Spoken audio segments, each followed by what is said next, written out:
નમસ્કાર કલમ યુદ્ધ સમાચારની સાથે હું છું આપની સાથે પાયલ બાંભણિયા। તો જોઈએ આજના મહત્વના સમાચારમાં।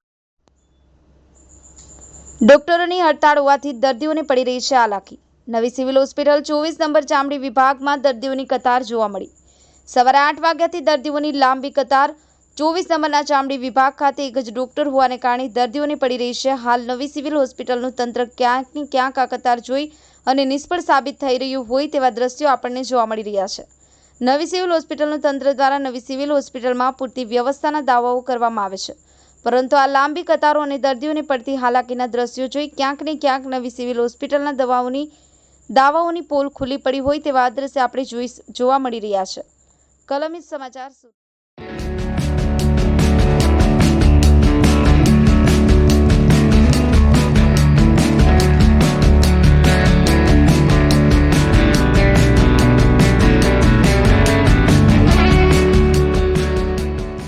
चलो जी दादा आपનું નામ? મારું નામ ગોપાલભાઈ છે। જી દાદા ક્યાંથી આવ્યા છો અને શું સમસ્યા થઈ રહી છે? હું 22 કિલોમીટર દૂરથી આવ્યો છું।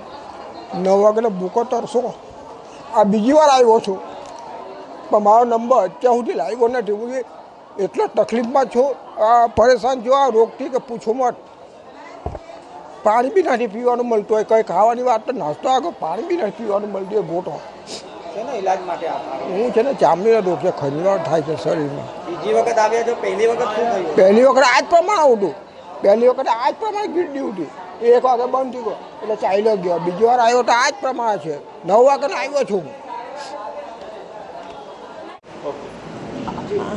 નવી સિવિલ હોસ્પિટલમાં ચામડીના વિભાગમાં ઓપીડી નંબર 24માં આજે સવારે જે લાંબી લાઈન કતારો જોવા મળી હતી, જેનું મુખ્ય કારણ હમણાં છેલ્લા 2-3 દિવસથી રજાઓનો માહોલ હતો, જેને લઈને પેશન્ટ્સની સંખ્યા આજે વધે એ સ્વાભાવિક છે।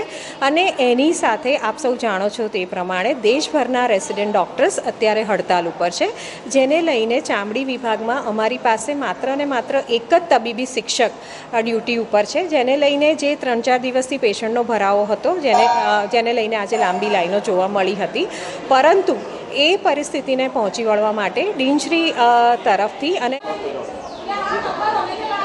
ન્યૂ સિવિલ હોસ્પિટલનું જે આરોગ્ય તંત્ર છે, ચામડી વિભાગ છે, એ ખરેખર આજ દુઃખ જેવી બાબત છે। 4-4 કલાકથી દર્દીઓ સ્કિનના અહીંયા બેઠેલા છે, એમના બાળકોને લઈને આવેલા છે। આ તંત્ર શું કરી રહ્યું છે? ચામડી વિભાગ હાલ જે વરસાદ છે એના કારણે ચામડીજન્ય રોગો વધે આપણે સ્વાભાવિક માની શકીએ, પરંતુ અહીંના આરએમઓ હોય, સુપ્રિન્ટેન્ડન્ટ હોય ન્યૂ સિવિલ હોસ્પિટલના, એ લોકો શું કરી રહ્યા છે?